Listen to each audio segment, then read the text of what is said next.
15টা বছর পুলিশ দিয়ে আমাদের কাছে অত্যাচারটা করছে, অপরাধ একটা যে আমরা বিএনপি করছি, সমাজ ছোড়াকে অবিএনপি করছে তাকে দাঁড়ায় নিয়ে গেছে, ঠিক না? এইটা যেন না হয় আমি সেই ব্যবস্থা করছি। সংস্কার করার কথা বলছি, পুলিশের সংস্কার করার কথা বলছি, তারা স্বাধীনভাবে কাজ করবে, বিচার স্বাধীনভাবে হবে, এই রকম একটা রাষ্ট্র আমরা তৈরি করতে চাই। খুব পরিষ্কার কথা। এখনো কিছুদিন আগে বলে আসলাম, পুলিশের ওসি সাহেব আমার বাসায় আসছিলেন, আমি বললাম আপনার প্রতি আমার একটি অনুরোধ যে অন্যায়কে প্রশ্রয় দিবেন না, দেখবেন না যে সে কোন দল করে না করে, এটা দেখবেন না। যে অন্যায় করবে, যে মানুষের ক্ষতি করবে, সাথে সাথে তাকে আইনের আওতায় নিয়ে সেটার বিচার করবে। সুতরাং একটা কথা খুব জোর দিয়ে আপনাদের সামনে বলে যায়, আপনারা আমাদেরকে ভোট দেন আর না দেন যায় আসে না, কিন্তু আপনাদের পাশে আমরা আছি। আপনাদের যে অধিকার, সেই অধিকারকে রক্ষা করার দায়িত্ব আমার। আপনাদের অন্যায় না হয়, অবিচার না হয়, সে কাজটা আমরা অবশ্যই করব। হিন্দু, মুসলমান, বৌদ্ধ, খ্রিস্টান সব মানুষ এক হয়ে আমরা 1971 সালে যেভাবে দেশটাকে স্বাধীন করছিলাম, তখনও দেখি না কে হিন্দু কে মুসলমান। এখন আসেন আমরা সেইভাবে দেখি যে আমরা আমাদের দেশটাকে সেইভাবে নাম তৈরি করি। আর সেরকম মানুষের আবার না আসে যাকে ফ্যাসিস্ট কায়দায় দেশ শাসন করে চলে যায়, যাওয়ার সময় তার লোকদের কথা একটা বলেও রাখে, এরকম অবস্থা যেন সৃষ্টি না হয়।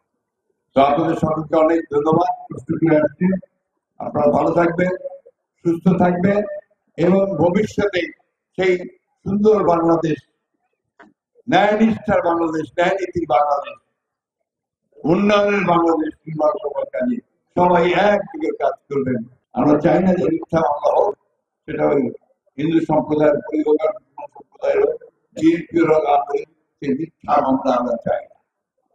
আমরা ন্যায় বিচার চাই, সুবিচার চাই, এবং একটা কয়েকটা জিনিস আমরা যেটা চাই সেটা হচ্ছে কি, যে আমরা মাথার উপরে একটু ভালো একটা আশ্রয় চাই, ছায়া চাই। আমরা যারা কৃষক তারা শীতের পানিটা চাই, আমার ধান ফলানোর তার ন্যায্য মূল্যটা চাই, তাই না? এবং আমাদের আমার অন্যায় অত্যাচার কেউ না করে, ঠিক তো নাকি? এটা হচ্ছে মূল কথা। তো এই ব্যবস্থাটা আমরা করবো। আমরা যেটা চাচ্ছি একটা নির্বাচন যারা হয়, নির্বাচনটা হইলে আমরা বলে দিয়ে একটা সরকার গঠন করতে পারি। যে সরকার থেকে গঠন হোক ওটা তো আমাদের সরকার হবে, তাই না? জনগণের সরকার। আমরা আমাদের সুখের কথাটা তাদেরকে বলতে পারবো, তারা আমাদের সাহায্য করবে।